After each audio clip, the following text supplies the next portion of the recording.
وہاں پر بھی یوزلی بھی اور کمرشل انٹرسٹ بھی دونوں حرام ہیں. یہ یہودیوں نے کرا. اور پھر پہلا بینک بنوایا ہے انگلستان کے اندر، بینک آف انگلینڈ. اور جو پوپ کے خلاف بغاوت کرائی تو پہلی بغاوت ہوئی انگلستان کے اندر، جو چرچ آف انگلینڈ علیحدہ ہو گیا پوپ سے. اور اسی کو یہودیوں نے قرار دیا یہ ہمارا ماڈرن اسرائیل ہے. یہ اسرائیل ہمیں دیا ہے گاڈ نے، یہ جو ہے برطانیہ. بسم اللہ الرحمن الرحیم. اس کے کچھ عرصے کے بعد یہی جو ہے ایکسوڈس ہوا ہے اور وہ امریکہ میں جا کے آباد ہوئے. لہذا امریکہ کو بھی جیوز نے کہا ہے دس از another اسرائیل، یہ ہے ہمارے اصل اسرائیل، ماڈرن اسرائیل یہ ہے. اس لیے کہ جو انہیں وہاں پر اقتدار حاصل ہوا، جو قوت حاصل، جس قدر دولت انہوں نے وہاں جمع کی ہے، وہاں کے جس طریقے سے جکڑ لیا ہے حکومتوں کو، فرنگ کی رگے جہاں پنجے یہود نے. ٹھیک 100 سال پہلے علامہ اقبال یہ مشاہدہ کر کے آ گئے تھے یورپ میں. اور کون دیکھنے والا تھا کہ وہاں کیا ہو رہا ہے، بیہائنڈ دی سین کیا ہے، سامنے کیا ہے، پردے کے پیچھے کیا ہے. فرنگ کی رگے جہاں پنجے یہود. اس وقت فرنگ کا امام تھا برطانیہ.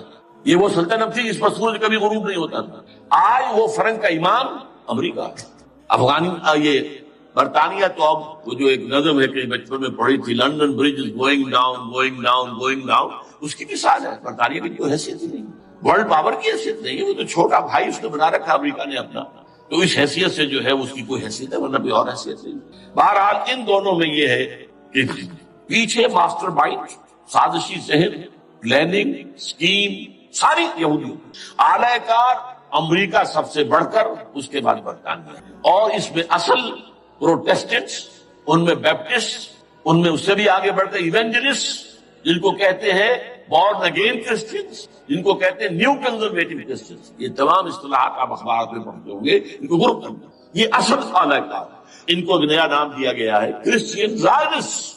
ایک یہودی زائنسٹ ہے، سارے یہودی زائنسٹ نہیں ہیں، بہت سے یہودی ہیں جو یہ زائنسٹ کے مخالف ہیں. چنانچہ میری ہوسٹن میں ملاقات ہوئی تھی ڈاکٹر وشو گراڈ، بہت بڑا پروفیسر ایمیریٹس یہودی. لیکن یہ کہ اس نے کہا، بڑے اجتماع میں کہا، ہمارا اجلاس تھا وہاں پر، ہم نے یہ جو ہے بلایا تھا ایک یہودی، ایک عیسائی اور ایک مسلمان، تینوں جو ہے وہ تقریریں کریں. نے کہا تھا کہ وی آر ناٹ سپورٹنگ اسرائیل. اس نے وہ عیسائی جو آیا ہوا تھا پروفیسر، اس نے کہا they are supporting Israel, we are not supporting Israel. اسی طرح میری جو ہوئی تھی round table conference, round table, اس میں ایک یہودی پروفیسر تھے، وہ ہسٹری کے پروفیسر، میں نام بھول رہا ہوں کا. انہوں نے کہا آئی ایم اینٹی زائنسٹ، میں زائنسٹ کے خلاف ہوں. تو زائنسٹ جو ہے اصل میں ایک سیکولر یہودیوں کی تحریک ہے، اور اس کے سب سے بڑے سپورٹرز کرسچین زائنسٹ وہ امریکہ میں بیٹھے ہوئے. تو یہ ہے صورتحال.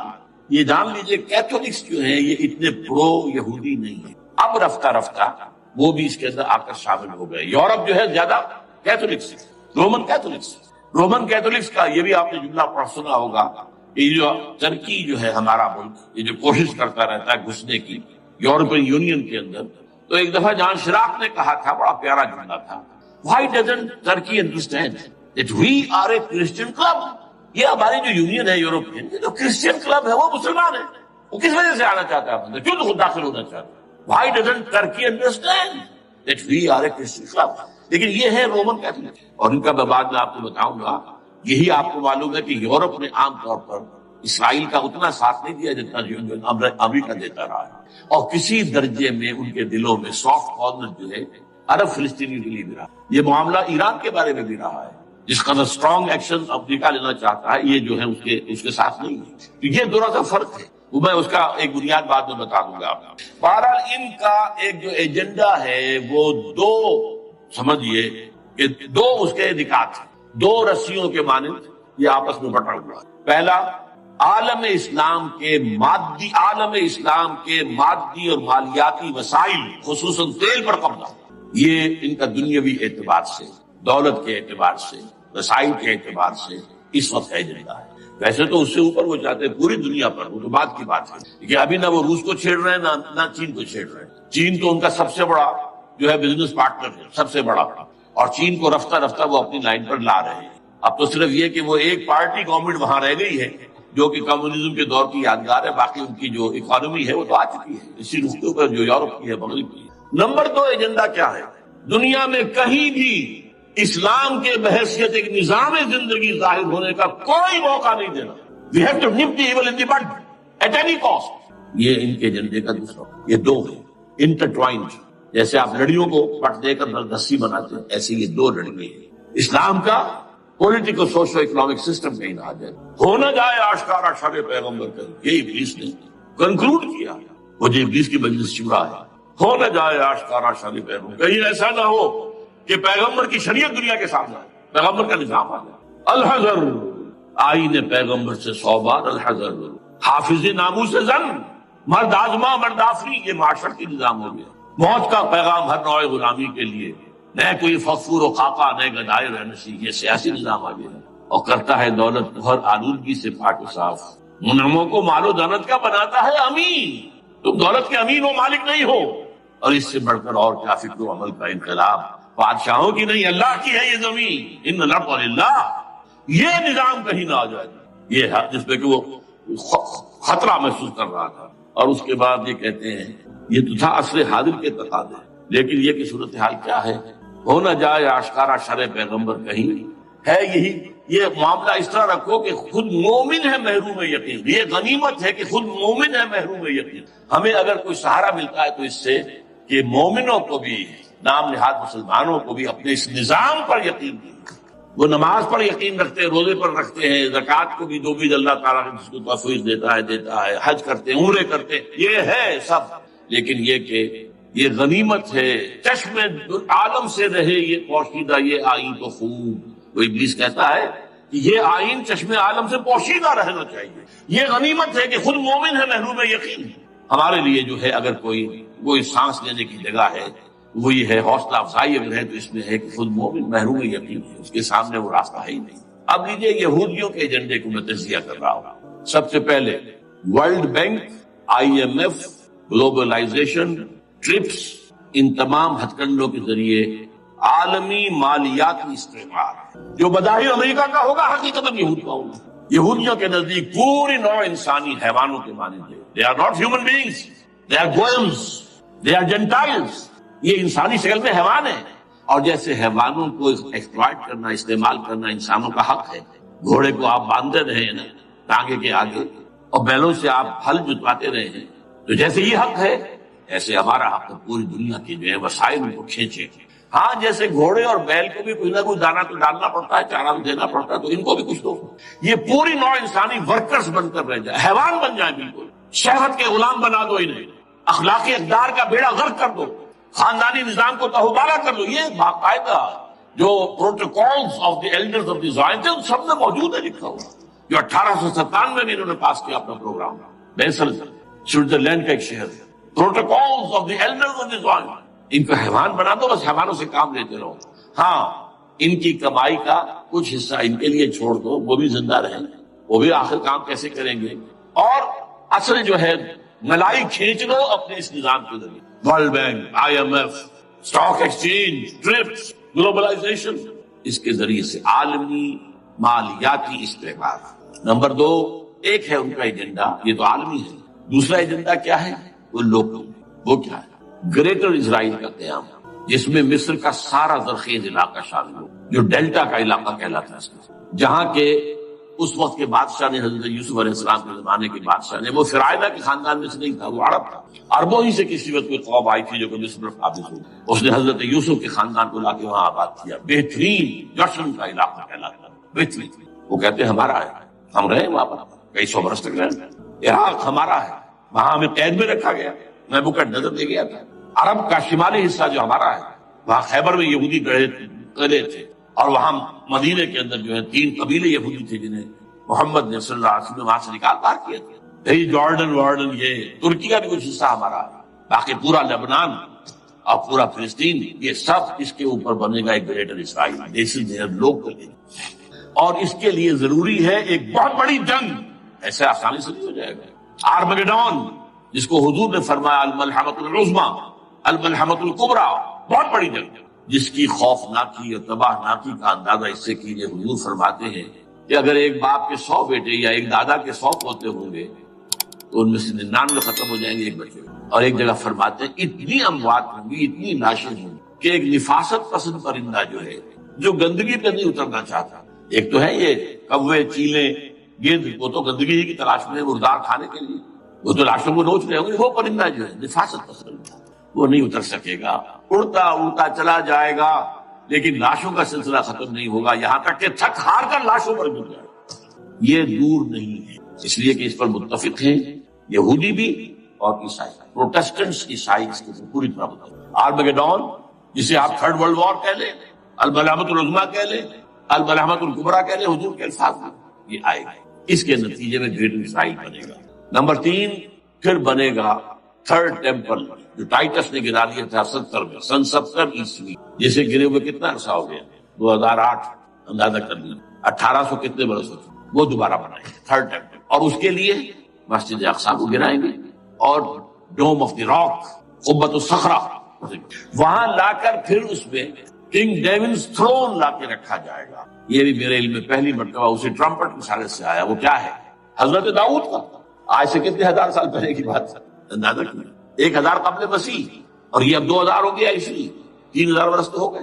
وہ کیا تھا؟ ایک پتھر تھا جس پر بٹھا کر حضرت داؤد کی تاج پوشی کی، پھر اسی پر حضرت سلیمان کی تاج پوشی، پھر اسی پر ان کے بادشاہ آتے رہے، تاج پوشی اسی میں. ٹائٹس نے جب گرایا ہے سن 70 عیسوی میں، یروشلم کو برباد کیا، 1,33,000 یہودی ایک دن میں قتل کیے، ایک دن میں، باقی نکال دیا، بھاگ جائے یہاں سے. اس کو کہتے ہیں diaspora, that started in 70 AD. یہ منتشر ہو گیا، جس کا جہاز سی سمایا چلا گیا، یورپ میں چلے گئے، شمالی افریقہ میں، مسلمان ملکوں میں، انڈیا میں آ گئے، ایران میں آ گئے، سب وہاں سے نکال دیے گئے، ڈائسپورا. بہرحال وہاں سے وہ ٹائٹس وہ پتھر لے گیا، وہ روم میں لے گیا. روم سے کسی طرح وہ آئرلینڈ پہنچ گیا. آئرلینڈ پیور کیتھولک ملک ہے، آپ کو معلوم ہے، اور وہاں پر پروٹیسٹنٹس کی اور کیتھولکس کی جنگیں ہوتی رہتی ہیں. کبھی بھی شیعہ سنی مسلمانوں کی اس طور سے خانہ جنگی نہیں ہوئی ہے جیسے کہ وہاں ان دو عیسائیوں میں کیتھولکس اور پروٹیسٹنٹس میں ہوتی ہے. وہ رومن کیتھولک ملک ہے. وہاں سے وہ انگلینڈ میں آیا. انگلینڈ میں جب آ گیا، بلکہ وہاں سے اسکاٹ لینڈ سے انگلینڈ میں پھر اس کو ایک کرسی کے اندر اس کی سیٹ کی حیثیت سے بنا کر ایک تھرون کی شکل دی، اور وہ جو ویسٹ منسٹر ایبے ہے، برطانیہ کے پارلیمنٹ کے ساتھ جو چرچ ہے ویسٹ منسٹر ایبے، وہاں اس کو لا کے رکھ دیا گیا. اس وقت سے برطانیہ کے بادشاہوں اور ملکاؤں کی تاج پوشی وہاں ہوئی. تو ایک یہ ہے کہ پھر اس کو لا کر وہاں رکھیں گے. اب یہاں سے اختلاف ہے، یہ دونوں، یہاں تک عیسائیوں کا یہودیوں کا ایجنڈا ایک، یہاں اختلاف. یہودیوں کے نزدیک ان کا مسیح آئے گا اور وہ وہاں بیٹھ کر پوری دنیا پر راج کرے گا. وہ مسیح جس کی خبر دی گئی تھی شروع کی کتابوں میں، جو تورات کی ابتدائی کتابیں ہیں، وہ تو حضرت مسیح کی شکل میں آ گئے. The prophecy was fulfilled. یہودیوں نے نہیں مانا، انہیں تو قرار دیا جادوگر ہے، کافر ہے، مرتد ہے، ولد الزنا ہے، اور اپنے بس پڑتے سولی پر چڑھا دیا. تو دوسری بات ہے اللہ نے کیا کیا، وہ ایک علیحدہ مسئلہ ہے. چنانچہ یہ کہ the situation is vacant. وہ مسیحا کی جگہ ابھی باقی ہے ان کی، and they are waiting for him. تو وہ آئے گا اور وہ یہاں اس تخت داؤد پر بیٹھ کر پوری دنیا پر. عیسائیوں کا کہنا کیا ہے کہ در حقیقت حضرت مسیح نازل ہوں گے، سیکنڈ کمنگ آف جیسس، اس کو ہم بھی مانتے ہیں. اگرچہ ہوگا کیسے، حالات و واقعات کا کیا ہمارے نزدیک رنگ ہے وہ مختلف ہے، وہ ویسے بیان نہیں کر سکتا. حضرت مسیح علیہ السلام بھی اس تخت پر بیٹھیں گے ان کے عیسائیوں کے مطابق. چنانچہ پوپ جو مر گیا ہے، پال سیکنڈ، اس کو یہ ٹرمپٹ والے کہتے ہیں شیطان، اور ان کا کہنا یہ ہے کہ اس شیطان نے the old ancient holy Roman empire کو ریوائیو کیا ہے یونائٹڈ یورپ بنا کر. اور ان کا مقصد کیا ہے کہ یہ فلسطین میں ایک رومن کیتھولک حکومت قائم کرنا چاہتے ہیں. یہودی اپنی حکومت چاہتے ہیں جو ہے، اور وہ اپنی حکومت چاہتے ہیں. یہ ان کا کہنا ہے. یہ میں نہیں جانتا کہ اس میں کس حد تک ایک دوسرے پر الزام ہو. لیکن جیسے کہ آپ کو معلوم ہے کہ انڈونیشیا کے اندر بھی ہوا تھا، ایک جزیرے کو تقسیم کر دیا، ایک حصہ جو ہے اس کا وہ رومن کیتھولک ریاست بن گیا. شاید نائجیریا میں بھی اس طرح کا معاملہ ہوا تھوڑے علاقے کے وغیرہ وغیرہ. تو یہ ہے. لیکن بہرحال یہ ان کا. عیسائیوں کا معاملہ کیا ہے؟ میں نے جیسا کہ بتایا کہ یہ تو اس ایجنڈے کے اندر متفق ہے، اور عیسائی بھی ورلڈ ڈومینیشن، مالیاتی جو ہے استعمال، اس کے لیے کوشش ہے. لیکن ان کے نزدیک حضرت عیسیٰ ابن مریم آئیں گے علیہ الصلوۃ والسلام، اور وہ اس پورے ڈرامے کا اسکرپٹ پورا یہودیوں کا لکھا ہوا، اور انہی کی سازش اس پورے ڈرامے کے پیچھے. البتہ بظاہر اس ڈرامے کا بڑا کیریکٹر جس سے آپ ہیرو کہیں وہ امریکہ ہے، اور اس کے تابع یورپ بھی ہے. یہ ہے عالمی سطح پر معاملہ اس وقت. ویسے میری 2 کتابیں جو ہے اس پر کتابچے ہیں، 4 سال پہلے میں نے اسی مقام پر 2 تقریریں کی تھی، ایک موجودہ عالمی حالات اور اسلام کا، وہ دوسرا حصہ جو میں اس وقت نہیں چھیڑ رہا، ہوگا کیا اصل، جس میں یہ ہے کہ کہیں اسلامی ریاست قائم ہو، خلافت کا نظام قائم ہوگا کہاں ہوگا یہ میں نہیں کر رہا۔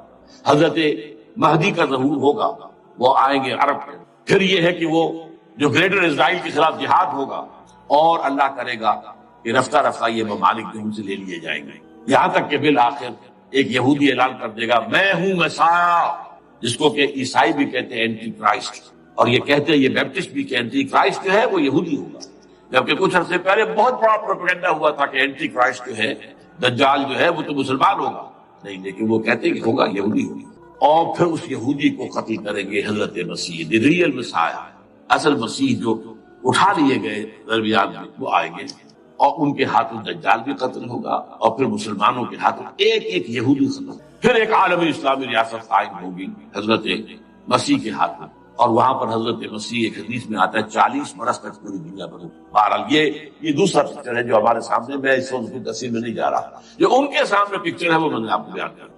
اب اس میں تجزیہ کیجئے افغانستان پر حملے کا اصل سبب، جو میں نے 2 بتایا نا، 2 لڑیاں ہیں ان کے ایجنڈے کی، ایک اسلام کہیں ظاہر نہ ہو جائے، اسلام کا نظام ظاہر نہ ہو جائے، اور ایک مسلمانوں کے مالیاتی خاص طور پر تیل کے وسائل پر قبضہ۔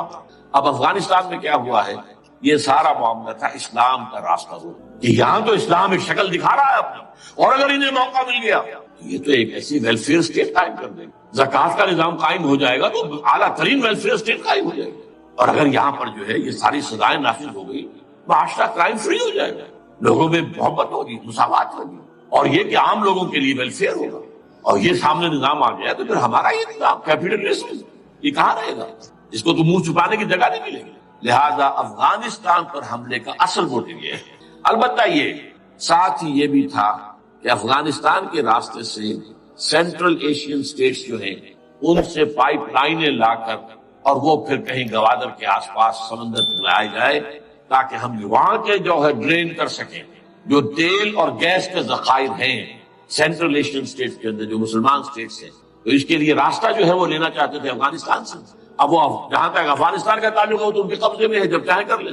اب پاکستان کا معاملہ جو تھا وہ جیسا کہ میں نے کہا کہ اس کا راستہ وہ رک گیا، جبکہ انہیں واپس جانا پڑ گیا، لیکن انہوں نے افغانستان میں کوشش کی طالبان کے زمانے میں۔ یونیکال جو ہے ان کی سب سے بڑی جو ہے کمپنی ہے، اس نے مذاکرات کیے، وہ دیکھ کر حیران رہ گئے کہ یہ ان پڑھ، یہ مرزے ملاٹے جو ہیں یہ تو بڑے ٹف بارگینر ہیں، اس طریقے سے پاؤں جما کر طالبان نے جو ان کے ساتھ مذاکرات کیے ہیں اور ان سے اپنی شرطیں پیش کی ہیں کہ وہ گھبرا کر بھاگ گئے۔ یہ صورتحال بھی تھی افغانستان پر قبضہ کرنے میں، لیکن یہ ہے کہ اصل کیا تھا کہ وہ اسلام کی کوئی شکل دنیا کے سامنے نہ آنے پائے، جو ان کا میجر ہے۔ اسی لیے پورا عالم کفر جمع ہے، امریکہ، یورپ، روس، چین، سب جمع، بھارت تو ہی ہے، یہ سب جمع۔ آپ جب یاد ہو گیا جب لال مسجد کا حادثہ ہوا ہے اور ہمارا یہ بدبخت اور بدمعاش انسان، اس نے صرف خود جان بوجھ کر اسے بڑھایا، ایک پرنسی کو کوڑا بنایا، اس میں پھر شگاف کیا اور شاباش لی ہے۔ امریکہ سے شاباش آ گئی، نیٹو سے شاباش آ گئی، رشیا سے شاباش آ گئی، چائنا سے شاباش آ گئی۔ وہ چونکہ محسوس کر رہا تھا کہ اندرون ملک تو میری اب کشتی ڈگمگا رہی ہے، ڈاواں ڈول ہے، I have to have more support from outside, اور for that I have to do it۔ یہ دیکھو میرے عین قلب میں پاکستان کے یہ پھوڑا نکل آیا تھا، یہ بنیاد پرستی کا اور یہ شدت پسندی کا اور یہ تنگ نظری کا اور یہ فلاں کا اور یہ دہشت گردی کا، اور میں نے دیکھو کیسے اس میں چیرا دیا، کتنے لوگوں کو ختم کر دیا۔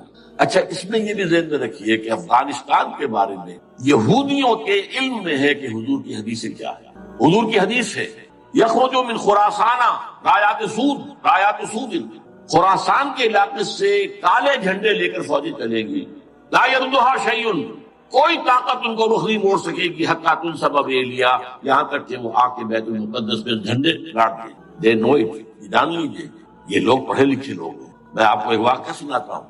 جب 1967 میں یہودیوں کو فتح ہوئی بہت بڑی، اور پورا یروشلم اب ان کے قبضے میں آ گیا، ایسٹ یروشلم جو کہ ابھی یارڈن کے قبضے میں تھا، تو جب موشے دایان تھا وہ کھانا، وہ داخل ہوا فاتح کی حیثیت سے، تو اس کے ساتھ ایک ربائی تھا، بہت بڑا چیف ربائی یہودیوں کا، بہت بڑا عالم، اور وہ رو پڑا تھا۔ تو فتح کا وقت، خوشی کا رویا. So this is the beginning of the end. یہ الفاظ آئے اخبارات میں. گویا کہ اب یہ آخری ڈرامہ جو ہے شروع ہے. وہ آخری ڈرامہ انہیں معلوم ہے ان کی تباہی پر ختم ہونا. اس میں حضرت مسیح کے نزول کے بعد یہ ٹرمپٹ والا بھی لکھتا ہے کہ 80% یہودی ختم ہو جائے گا. اور میں سمجھتا ہوں کہ 20% اگر صحیح ہے اس کی بات تو وہ ہوں گے جو اب حضرت مسیح پر ایمان لے آئے گا. باقی 80% ہوتے اس کفر پر اڑے رہیں گے اور ختم.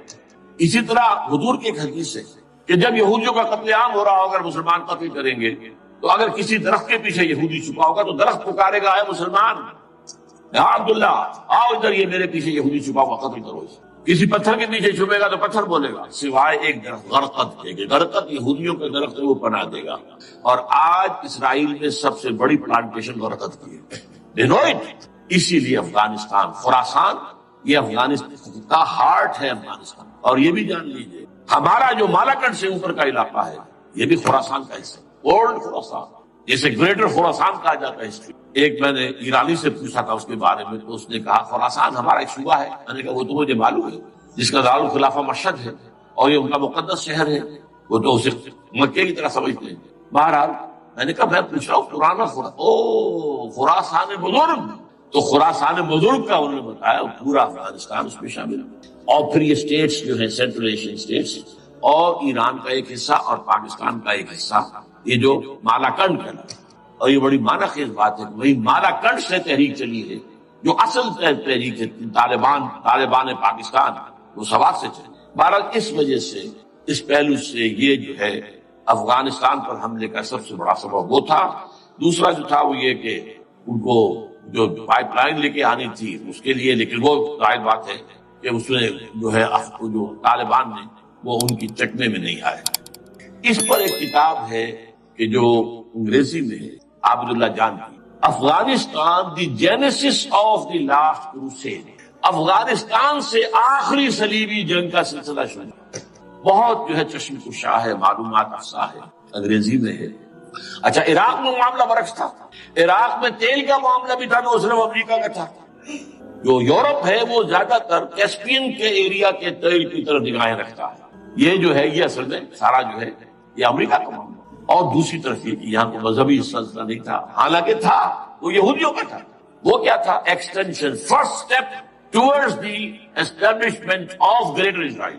یہ بات اچھی طرح سمجھ. یہاں پہ تیل کا معاملہ بھی میں نے کہا تھا دو لڑیاں ہیں جو چل رہی ہیں. تیل کا معاملہ یہاں خاص طور پر عراق کے اندر زیادہ ہے, افغانستان میں بہت کم. لیکن یہ کہ یہاں پر بھی جو اصل ہے بیہائنڈ دی سین, جو اصل چیز کیا ہے کہ گریٹر اسرائیل کے قیام کی طرف پہلا قدم. میں یاد دلاتا ہوں آپ کو, یہ فرسٹ گلف وار ہوئی تھی جس میں عراق کا بھوکس نکال دیا گیا. اس کے اختتام پر کہا تھا شوارٹز کرافٹ جو ان کا کمانڈر ان چیف تھا الائڈ فورسز, اس نے صاف کہا تھا, مجھے آج تک ایک لفظ یاد ہے, we fought this war for the protection of Israel. اور اب جو ابھی ہوا معاملہ, جب صدام گرا ہے اس کا مجسمہ بھی گرا ہے, تو اس کے بعد وہ شخص, وہ بدبخت, وہ خبیث جو ابھی پڑا ہوا کومے میں, شیرون نے کہا تھا ان قریب عراق پر ہماری حکومت. اور اس سے پہلے تو ہم صرف عراق میں سے یوفریٹس تک کا علاقہ مانگتے تھے, دریائے فرات تک کا. اب ہمارا مطالبہ یہ ہے کہ ہم تو در حقیقت دجلہ تک جائیں گے, دجلہ, تاکہ پورا کا پورا جو فرٹائل جو دو آبا ہے دجلہ اور فرات کے درمیان کا بہترین علاقہ وہ سارا ہمارے پاس. اس سے آپ اندازہ کر لیجیے کہ یہ دونوں چیزیں جو ہے دونوں جگہ موجود ہیں. وہاں مذہبی زیادہ ہے افغانستان کا, لہذا یہاں بہت بڑی جو ہے کولیشن بن گئی. عراق میں تو وہ کولیشن نہیں بن سکتی. یورپ بھی ساتھ میں آیا, یورپ بھی ساتھ میں آیا, America had to go it alone, اسے کرنا پڑا. زیادہ سے زیادہ کوئی ٹوکن, آسٹریلیا کا کوئی ٹوکن معاملہ جو ہے وہ برطانیہ کا کچھ ٹوکن ٹائپ جو ہے وہ یہ کامن ویلتھ پرانی جو ہے چلی آ رہی ہے, اس میں شاید کینیڈا کا, باقی تو کوئی. یہ جو آل ورلڈ کولیشن بنی تھی وہ افغانستان کے خلاف کیوں ہے؟ یہاں سے اسلام کی ریسرجنس کا اندیشہ ہے. یخرج من خراسان رایات سود لا یردها شیء حتی تنصب ایلیا. حضور کے زمانے میں ایلیا جو ہے وہ کن کے قبضے میں تھا؟ عیسائی. اس کے بعد ہمارے قبضے میں آیا, لیکن پھر کروسیڈرز نے ہم سے لے لیا تھا, اور 88 برس وہ عیسائیوں کے پاس تھا. 1099 عیسوی سے لے کر 1187 تک. اب پھر یہود کا قبضہ ہے. پہلے عیسائیوں کا تھا, اب یہود کا. اب ان سے لینا واپس. پہلی مرتبہ بھی عرب نہیں لے سکے تھے, کھونے والے عرب تھے. واپس لینے والا کرد تھا صلاح الدین ایوبی رحمۃ اللہ. اب بھی کھونے والے عرب ہیں. مصر اور شام اور اردن تینوں کا مقابلہ کیا اس نے اسرائیل نے اور قبضہ کیا پورے ویسٹ بینک پر, گولان ہائٹس پر, سینائی پیننسلا پر, اور یہ کھو دیا ہم نے اپنے ہاتھ سے. اور اب بھی عربوں میں تو کوئی دم نہیں, کوئی جان نہیں. ان کو عیاشیوں نے, دولت مندی نے بالکل تباہ و برباد کھوکھلا کر کے رکھے. بہرحال یہ جو چیزیں میں نے آپ کو بتائی ہیں یہ تو وہ پلانز ہیں جو سب شیاطین جن و انس کے پروگرام ہیں. وہ جیسے کہ کبھی کہا تھا خمینی صاحب نے, شیطان بزرگ, دی گریٹسٹ سیٹن, امریکہ. اصل میں امریکہ اور اس کے پیچھے حقیقت میں یہ ہوگی, سامنے امریکہ پیچھے یہ ہوگی. بالفعل کیا ہوگا یہ تو پھر اللہ ہی جانتا ہے کیا ہوگا. وَمَكَرُوا وَمَكَرَ اللَّهُ, کافر اپنی چالیں چلتے ہیں, اللہ اپنی چال چلتے ہیں. اور سَنَسْتَدْرِجُهُم مِّنْ حَيْثُ لَا يَعْلَمُونَ وَأُمْلِي لَهُمْ إِنَّ كَيْدِي مَتِينٌ. اے نبی آپ گھبرائیں نہیں, ہم ان کافروں کو رفتہ رفتہ وہاں سے لے آئیں گے جہاں سے آپ کو بھی انہیں احساس تک نہیں ہوگا کہ یہ تو گرفت میں آ رہے ہیں, ٹریپ ہو رہے ہیں. اور ابھی ذرا میں انہیں ڈھیل دے رہا ہوں. میں املی لہوں نہ قیدی متین, میری چال بہت پسند. وہ اللہ کیا کرے گا وہ میں نے آپ کو بتایا, جھلک دکھا دی ہے. انشاءاللہ اسی علاقے میں پاکستان اور افغانستان, اور اس کا ہارٹ ہوگا یہ پشتونستان, سرحد اور مشرقی افغانستان مل کر پاکستان. پشتون اسی مشرقی اس میں پاکستان کا مغربی صوبہ ہے, شمال مغربی سرحدی صوبہ. یہ ہارٹ اور پھر پاکستان اور افغانستان انشاءاللہ یہی ہو. اور پھر یہ کہ یہاں سے فوجیں جائیں گی جو حضرت مہدی کی حکومت جمائیں گی عرب کے اندر. عربوں میں جان نہیں ہے کہ وہ مہدی کی حکومت کو جما سکتے. یخرج الناس من المشرق یعطون للمہدی یعنی سلطانی, مشرق کی طرف کے کسی ملک سے فوجیں آئیں گی جو مہدی کی حکومت قائم کرے. عربوں میں دم. بہرحال ہوگا کیا وہ میں نے کہا کہ یہ تو اللہ کے ہاتھ میں ہے. اب یہ کہ کرنا کیا چاہیے, یہ ہے میری تقریر کا آخری. دیکھیے ذوالفقار مرزا نے جو کچھ کہا اور سید قائم علی شاہ, میں خوشائند سمجھ رہا ہوں کہ طالبانائزیشن اور ہے, اسلامائزیشن اور ہے. ٹھیک ہے, تیری آواز مکے اور مدینہ. طالبانائزیشن کے اندر کچھ بغیر تعلیم یافتہ, کچھ جذباتی, اس طرح کے لوگ بھی ہیں جن میں انتہا پسندی بھی ہے, جیسے کہ میں پہلے بیان کر چکا. افغانستان میں ہوا ہے, افغانستان کے اندر رفتہ رفتہ وہ اپنی چیزوں سے نکل رہے تھے, نکل جاتے ہیں, لیکن موقع نہیں دیا گیا, اتنی بات ختم کر دیا. اسی طرح ہمارے سرحدی صوبے میں جیسا کہ میں بتایا 3 قوتیں برسرکار ہیں, کون کیا تھا. لیکن بہرحال یہ کہ پہلی بات یہ, اسلام اور پاکستان لازم و ملزوم ہے. یہاں اسلام آئے گا تو یہ ملک رہے گا, نہیں آئے گا تو ختم ہو جائے گا, اس میں کوئی شک نہیں. میری 2 کتابیں پڑھ لیجیے اگر اللہ توفیق دے, ہمت دے. اسلام اور پاکستان, یہ سن 67-68 کی تحریر ہے میری. جینیسس آف پاکستان کیا تھا, how Pakistan came into existence. پھر یہ کہ میں نے استحکام پاکستان کے نام سے سن 85 کے اندر کتاب لکھی. یہ دونوں کتابیں پڑھی ہیں. پاکستان کا کوئی جواز نہیں اگر یہاں اسلام نہ آئے, اور واقعی ہم جواز کھو چکے ہیں, تو اللہ تعالیٰ ہمیں مہلت دے رہا ہے. لیکن اب یہ سمجھ لیجیے یہ اللہ تعالیٰ کی طرف ایک خاص مہلت ہے, اور شاید آخری یہاں اسلامائزیشن نہ ہوا تو یہ ملک نہیں رہے گا. میں یہاں آپ کو ایک شعر سنا دوں. ہے تو ایک ایسی شخصیت کا جو کچھ کنٹروورشل بھی ہو گئی, بعد میں بدنام بھی ہو گئی. ایک زمانے میں جماعت اسلامی کے بڑے مخصوص کارکن تھے مولانا کوثر نیازی, انہوں نے ایک بڑا تلخ شعر کہا, اسلام کو اگر تیری فضا راس نہ آئے, اے میرے وطن تجھ کو کوئی آگ لگائے. ہمیں اسلام چاہیے, اور اسلام نہیں آئے گا تو یہ ملک نہیں. کوئی زرداری, کوئی نواز شریف اس ملک کی بقا کی ضمانت نہیں. اس کی بقا ہے اگر تو اسلامائزیشن. 61 سال کی ہماری بے وفائی اللہ کے ساتھ کیے ہوئے وعدے کی, اس کا ایک عذاب ادنا ہم جھیل چکے ہیں. 71 یاد کی سن 71 پاکستان 2 لاکھ 93,000 مسلمان پاکستانی بھارت کی قید میں بھیڑوں بکریوں کی طرح ہانک کر لے جائے گئے, ٹرکوں میں بھر بھر کر, جیسے کہ ڈیرہ غازی خان سے بھیڑیں بکری آتی ہے لاہور میں ذبح ہونے. کنسنٹریشن کیمپس ہمارے ٹائیگر نامی جرنیل نے پیش کیا اپنا ریوالور, کتنے لوگ مارے گئے, کتنا فساد. مسلمان کے ہاتھوں مسلمانوں کا خون کتنا. یہ اللہ کا ایک خاص عذاب ہوتا ہے. میں نے وہ آیت آپ کو سنائی تھی, قل هو القادر على ان يبعث عليكم عذابا من فوقكم او من تحت ارجلكم. اے نبی سے کہہ دیجیے اللہ اس پر قدرت رکھتا ہے, جب چاہے تم پر کوئی عذاب اوپر سے بھیج دے, تمہاری زمین کے نیچے سے نکال دے. زلزلہ آیا تھا کہ نہیں. او یلبسکم شیعا, ایک تیسری شکل بھی ہے. نہ اللہ آسمان کو کوئی تکلیف دے, نہ زمین کو. زمین پھٹے گی تو آدمی جائے گا نا, بلکہ تمہیں گروہوں میں تقسیم کر کے او یلبسکم شیعا فیذیق بعضکم بعض, تو ایک دوسرے کی قوت کا ایک دوسرے کو مدد دکھائے. تم خود ایک دوسرے کے گلے کاٹو, ہمیں کسی اور قوم کو تکلیف دینے کی ضرورت نہیں ہوگی، یہ کام ہمارے ساتھ ہو چکا ہے 1971۔ بہرحال اب اس کے بعد بھی تاخیر تو ہماری جھوکی نے، اب ہم اس جگہ پر پہنچ گئے کہ شاید اب عذاب الاکبر آنے والا ہے۔ وہ آیت بھی میں نے شروع میں پڑھی تھی، وَلَنُذِيقَنَّهُم مِّنَ الْعَذَابِ الْأَدْنَىٰ دُونَ الْعَذَابِ الْأَكْبَرِ لَعَلَّهُمْ، چھوٹا عذاب آیا سن 71 میں پاکستان، بہرحال مغربی پاکستان سے برقرار رہا، اس کا نام بھی پاکستان رہا۔ اب شاید بڑا عذاب آ رہا ہو، بلکنائزیشن جس کے نقشے جو ہیں دنیا میں شائع کیے جائیں، اور اس اسلامائزیشن کے لیے جو میں کہہ رہا ہوں کہ اس کے بغیر یہاں پاکستان نہیں رہے گا، اس کے لیے اس کی جو دستوری، تدریجی، قانونی، پرامن اگر راستہ اختیار نہ کیا گیا تو ملیٹنسی بڑھے گی، یہ رکنے والی نہیں ہے۔ یہ جو اوپر کا جو علاقہ ہے، ایک ٹرائنگل ہے جس کا نقشہ کھینچا ہے ایک بہت بڑے مصری ادیب اور مورخ نے، شکیب ارسلان ان کا نام۔ انہوں نے کہا ہے کہ یہ پامیر سطح مرتفع جو ہے پامیر، جسے روف آف دی ورلڈ کہا جاتا ہے، اس سے پہاڑوں کے سلسلے نکلتے ہیں، کوئی چین کی طرف چلا گیا، کوئی تبت کی طرف چلا گیا، جو قراقرم ادھر آ گیا پاکستان کی طرف، ہمالیہ آ گیا پاکستان انڈیا کی طرف، ادھر ہندو کش چلا گیا افغانستان میں۔ یہ سب جیسے کہ ایک جو پہیا ہوتا ہے اس کے جو لگے ہوتے ہیں اسپوکس جنہیں کہتے ہیں۔ اس نے کہا کہ ایک طرف ہمالیہ اور ایک طرف ہندو کش، اس کے درمیان میں جو قوم رہتی ہے، اب نوٹ کر لیجیے، یہ ہمالیہ کا اینڈ جو ہے مغربی، وہ کیا ہے، یہ نتیا گلی وغیرہ اسی کا حصہ ہے، اس کے بعد ختم۔ دریا سندھ بہ رہا ہے لیکن اوپر جا کر وہ ٹرن دیتا ہے رائٹ کو، تو پھر اب وہ قراقرم اور ہمالیہ کے درمیان جاتا ہے، یہاں تک کہ انڈیا سے اس کا داخلے کا راستہ آ جاتا ہے۔ لیکن یہ جو ہے یہ درمیانی راستہ، یہ اصل میں ہندو کش ادھر اور ہمالیہ ادھر، اس کے درمیان جو قوم آباد ہے، اور اس ٹرائنگل کا بیس ہے مالاکنڈ کا پہاڑ، مالاکنڈ، ہمالیہ، ہندو کش۔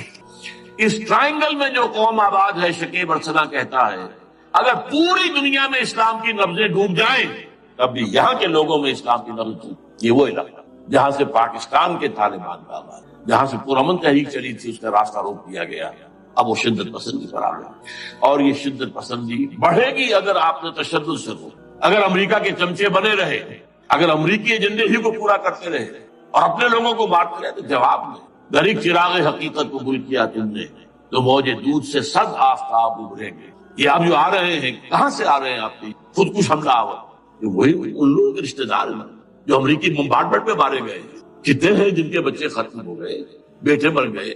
یہ جو ہمارے ہاں ایک کمانڈوز کے کیمپ کے اوپر جو حملہ ہوا تھا اور خودکش بمبار، جس سے کہ شاید 18-19 بہترین آپ کے کمانڈوز ختم ہوئے تھے، وہ کون تھا؟ وہ خود کمانڈو تھا، اندر کوئی اور تو جا ہی نہیں سکتا تھا، یہ کمانڈوز کا کیمپ تھا اور اس کے میس میں لوگ جا سکے، کوئی جا سکے، وہ خود کمانڈو تھا۔ اس کی بیٹی لال مسجد کے اندر جلی تھی۔ اب آپ اندازہ کیجیے کہ اس کے دل میں جو کھوڑ رہا تھا اس کا جذبہ، اس نے اس کو ٹھنڈا کیا خود جان دے کر، تو ایجاد کی۔ ادھر باجوڑ میں حملہ ہوا تھا، ادھر جو ہماری ملٹری پریڈ کے اوپر حملہ ہوگا، تو یہ بات رکے گی نہیں۔ اور یہ ظاہر بات ہے کہ اب شمال سے لے کر نیچے تک کی بات ہے، وہاں پر بھی میں نے شروع بھی کہا تھا یہ خطرہ حقیقی ہے، غیر حقیقی نہیں، واہمی اور خیالی نہیں، اس لیے کہ اب جو اس علاقے سے جا رہے ہیں ہجرت کر کے کراچی، وہی ان کی جگہ ہے، وہی پہ ان کے رشتے دار ہیں، محسود ہے، وزیری فلاں ہے، یہ ہے وہ ہے، وہاں جا رہے ہیں۔ اور وہاں پر بھی ظاہر بات ہے کہ جو کچھ ہو رہا ہے افغانستان میں اور جو کچھ ہو رہا ہے شمال سرحدی صوبے میں، اس کا ایک تسلسل ہوگا۔ میں یہاں یہ عرض کر دوں آپ سے کہ تقریباً 4 سال کا ہونا، بلکہ 4.5 سال میں انتہائی مایوسی کو پہنچ چکا تھا کہ پاکستان کا وجود باقی رہے گا۔ میں نے یہی تقریر کی ہے 29 فروری سن 2004، اسی جگہ پاکستان جواز کھو چکا، یہ اسلام کے نام پر تھا، ویئر اسلام؟ جو اسلام یہاں وہ تو بھارت میں بھی ہے، وہ تو امریکہ میں بھی ہے، وہ کہاں ہے اسلام کا سیاسی نظام، اسلام کا تعزیراتی نظام، اسلام کا کرمنل لا، اسلام کا سول لا، اسلام کے فیملی لاز کہاں بنائے تھے اس شخص نے جو فیلڈ مارشل بنا تھا، خود ساختہ، جو اس نے قوانین بنائے تھے؟ تمام علماء نے کہا تھا، تمام مکتبہ فقہ کی غلط تحریک کوئی نہیں اٹھائی، یہ ان کی غلطی تھی، کوتاہی تھی۔ جمہوریت کی تحریک میں شامل ہو گئے، اس پر کوئی تحریک نہیں چلائی۔ بہرحال وہ نظام کہاں ہے؟ وہ نظام کا قائم نہیں کیا۔ اس حوالے سے اپنا جواز خود دو ریشنل ہے، ریزون دیت جسے کہتے ہیں فرینچ کے اندر، ریزون دیت کسی چیز کی ریزن، ریشنل آف ایگزسٹنس۔ اس کے بعد یہ ہے کہ پچھلے سال سے کچھ مایوسی میں کمی ہوئی۔ Number 1، chief justice of Pakistan Iftikhar Muhammad Chaudhry کے اندر ہمت اللہ نے دیر وہ کھڑا، جرنیلوں کے جم گھٹے کے اندر ایک سویلین آدمی جو ہے جس درجے کا مرغوب ہو سکتا ہے آپ اس کا اندازہ کریں. اور اس کے بعد اسپونٹینیس موومنٹ کو کلا انہوش ہے، سوچ نہیں سکتے ہم. یہ موومنٹ جو ہے یہ کوئی اسٹریٹ ارچنس کی چلائی ہوئی نہیں، یہ ہمارے ہاں کے گاموں ماجوں کی نہیں ہے، بلکہ یہ تو پڑھے لکھے لوگ، وکیل، کالے کوٹ، کالی ٹائیاں پہن، یہ جو سختیاں جھیلی ہیں. ابھی تک وہ تحریک چل رہی ہے. اگر اس سے ظاہر بات ہے وقت گزرنے کے ساتھ ساتھ اس کی وہ تیزی اور تندی میں تو کمی آئی ہے اور حکومت کو موقع ملا ان کے اندر کوئی رفت پیدا کرنے کا. لیکن بہرحال ان دونوں چیزوں سے میری مایوسی میں اب دوسری بات وہ تھی 18 فروری کے الیکشن کا پرامن طور پر بنا. میں یہ سمجھتا تھا کہ جو اس کے اندر دخل اندازی ہے، ریگنگ، وہی ہوئے. کیسے ممکن ہے پاکستان میں الیکشن ہو ریگنگ نہ ہو؟ پھر تحریک چلے ہی چلے، کیونکہ تحریک تو چل رہی ہے پہلے سے، صرف اس کے اوپر تیل اور ڈالنا ہے نا. اور پھر بدامنی ہوئی ہو، اور پھر دونوں طرف گدھ بیٹھے ہوئے ہیں. NATO forces in the west, Indian forces they will march to Pakistan, اور پاکستان کے ایٹمی دانت توڑ کر Pakistan will be put at the mercy of India. Bharat now do whatever you like. Condoleezza Rice کا میں آپ کو بیان سنا چکا ہوں. پاکستان کے مستقبل کا فیصلہ امریکہ اور بھارت نے. بہرحال اب تیسری جو امید ہوئی ہے یہ کل پرسوں میں جو ہوئی ہے، کولیشن جو ہے یہ ناکام ہوتی نظر آ رہی ہے. لیکن یہ کہ صدر کے مواخذے پر یا صدر کے خلاف جو ایک کاروائی ہو رہی ہے، اللہ کرے کہ وہ پوری ہو جائے، یا اس سے بھی بہتر ہے کہ وہ خود ہی استعفیٰ دے کر دفاع ہو جائے. بہرحال یہ کہ اس سے بھی کچھ امید کا پہلو جو ہے پیدا ہوتا ہے. اب یہاں اسلامائزیشن کا پرامن، تدریجی اور اسلام کا دستوری اور قانونی طریقہ کیا ہے؟ وہ طریقہ کیا ہے؟ 1949 اور 50 میں جو عمل شروع ہوا تھا، جو اس کے بعد سے آج تک جو ہے ختم ہو گیا، اس کو اثر دور شروع کیا گیا. دوڑ پیچھے کی طرف ہے گردش ایام. 49 میں کیا ہوا تھا؟ قرارداد مقاصد. وہ گویا کہ پاکستان میں نظام خلافت کی جڑ تھی جو رکھ دی گئی تھی کہ sovereignty belongs to Allah and whatever authority we have it's a sacred امانت. یہ تو اصل میں استعمال کی جائے گی یہ قوت کتاب و سنت کے دائرے کے اندر. this is خلافہ in essence it is خلافہ. خلافت کی بنیاد رکھ دی گئی. اس سے پہلے 48 میں سن 47 کی ایک تقریر کی وجہ سے جو غلط فہمی پیدا ہوئی تھی قائد اعظم کی 11 اگست کی، اس کا انہوں نے کراچی کی ہائی کورٹ بار ایسوسیشن میں جا کے کہہ دیا تھا. کچھ لوگ شرارت کے ساتھ یہ پروپیگنڈا کر رہے ہیں کہ پاکستان میں دستور شریعت پر مبنی نہیں ہوگا، یہ فتنہ ہے، غلط کہہ رہے ہیں. نفی کر دی تھی. اب یہ دوسری بات ہے کہ اندھوں کے اندھے جو ہے وہ اس 11 اگست کی تقریر کو لیے پھرتے اس کے ایک جملے کو، اور یہ اتنی کھلی بات جو کی شریعت کا لفظ، شریعت پاکستان کا دستور جو سمجھتا ہے کہ شریعت پر نہیں مبنی ہوگا وہ غلط کہتا ہے، وہ شریر ہے، شرارت پیدا کر رہا ہے. یہ خواجہ الفان. بہرحال اس کے بعد ایک عمل کیا ہوا تھا سن 50 میں، یہاں کے سیکولر عناصر نے ایک بڑا شور مچایا، کس کا اسلام لاؤ گے؟ شیعہ کا، سنی کا، دیوبندی کا، بریلوی کا، وہابی کا، کس کا اسلام؟ اللہ تعالیٰ غریق رحمت کرے ان بزرگوں کو. پاکستان کے تمام مذہبی مکاتب فکر کی ٹاپ کی قیادت جمع ہوئے کرا، شیعہ، اہل حدیث بھی، بریلوی بھی، دیوبندی بھی، 31 علماء، جماعت اسلامی بھی، مولانا مودودی بھی اس میں. انہوں نے 22 پرنسپلز ایگریڈ اپون، دستور بنانے کے لیے 22 پرنسپلز ہیں، حاضر ہے بناؤ دستور. اب کوئی دلیل نہیں رہی، کوئی وجہ نہیں، تمام مکاتب فکر کے لوگ جمع. بعد میں ہوا کیا ہے، اس میں کس کا کتنا رول ہے، یہ بڑی درد بھری داستان ہے. میں اس وجہ کو چھیڑنا نہیں چاہتا. حاصل کیا ہے، وہاں سے ہمارا پروسیس ڈیریل ہوا، کچھ اپنوں کے کیے، کچھ بیرونی دباؤ. قرارداد مقاصد کی سزا دی گئی لیاقت علی خان کو، تم نے پاس کرائی ہے. اسے ایسے قتل کیا گیا کہ سراغ نہیں ملا کہ کس نے قتل. یہ ایسے تو نہیں ہوتا، اس کے پیچھے بڑے بڑے کریکٹرز، بڑے بڑے کردار. اب اس کے بعد وہ عمل کیسے شروع ہو؟ ضیاء الحق نے جو ایک ادارہ قائم کیا تھا فیڈرل شریعت کورٹ، اصولی اعتبار سے بہترین قدم تھا. وہ کیا تھا؟ یہ شریعت کورٹ ہے، اس میں کوئی شخص لائے پیٹیشن کہ پاکستان کا فلاں قانون جو ہے میں ثابت کرتا ہوں کتاب و سنت کے منافی ہے، یا کورٹ سو موٹے لے لے کسی بھی معاملے کو، ایگزسٹنگ جو قوانین ہیں ان پہ جائزہ لے کہ اس میں یہ پورا قانون یا اس کی یہ شکل جو ہے یہ خلاف شریعت. اس پر آرگومنٹ ہو، دونوں طرف کے دلائل ہوں، علماء بھی آئیں، وکلاء بھی آئیں، بحث کریں. شریعت کورٹ کا تو میدان ہوتا کھلا.